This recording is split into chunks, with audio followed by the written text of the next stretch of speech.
Unsa na? May mga unta. Nahurot na pod ang another 20? Yes. Wala ka, very good. So, mukuha na pod ka o later na pod?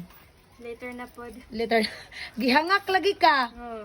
Guys, resist time po ngayon, guys. Instead namang resist siya, nagbinta siya. Pero nag-resist na po yan siya. Nauna siyang nang-resist kanina. And then, ay sus. And then, kumuha siya ulit ng 20 pieces kasi nung, yung kanina, 20. Tapos bumalik siya kasi naubos, another 20. Ngayon naman is ubos naman. So, later na po, nak, mga lunch ha. Yes. Wow, ka very good. Make more ice candy pa ha.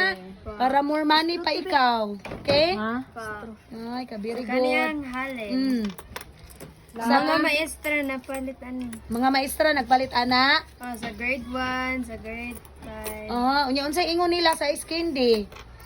Wala, dahil sa they're gonna palit na say salamat. Lamian sila dili. Lamian. Lamian.